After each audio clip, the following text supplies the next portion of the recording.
It's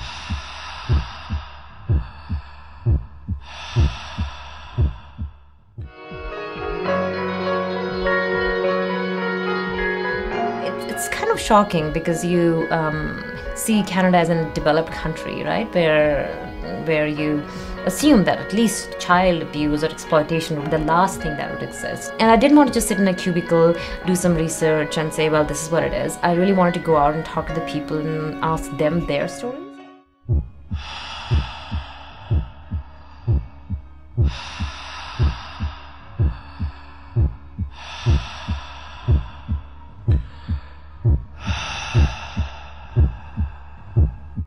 And when I was in Winnipeg, a radio announcer, we were doing a talk show about this, he said to me, aren't these are just hookers, right? These are just hookers.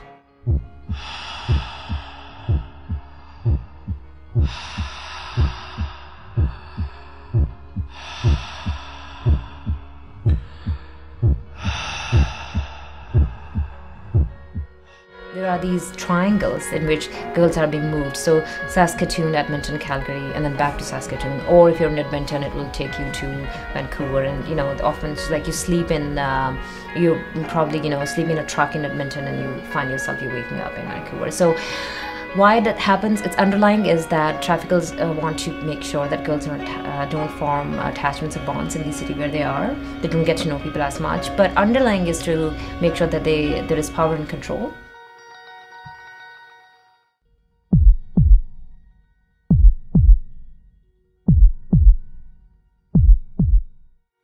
I got to hear firsthand of the people that were involved, and so it really moved me. I sat there, I was in tears listening to the stories, and I could not leave there as a leader, occupying this role of Grand Chief. With this information, how can I leave there and not do anything about it?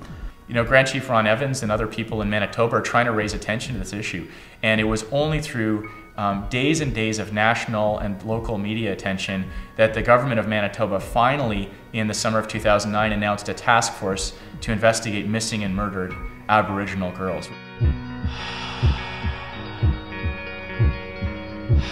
One of the things that we know, particularly being here in the downtown east side, is the prevalence of domestic trafficking, and particularly of First Nations women. Over half of the women that are living in the downtown east side are First Nations, and when you start to understand their stories, you realize that many of them, from a very early age, have been victim to some dynamic of trafficking and exploitation.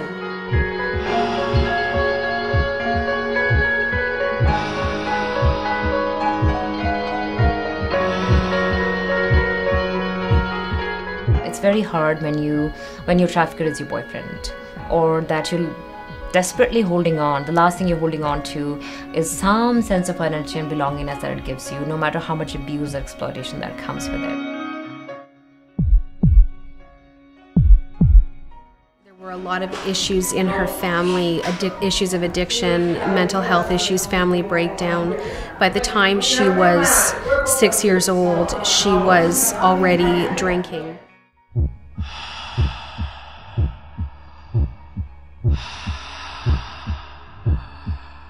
When she was about 11 years old, she talks about the day that he came to her and said, I've spent a lot of time with you, I've bought you a lot of things, I've spent a lot of money on you, you need to pay me back.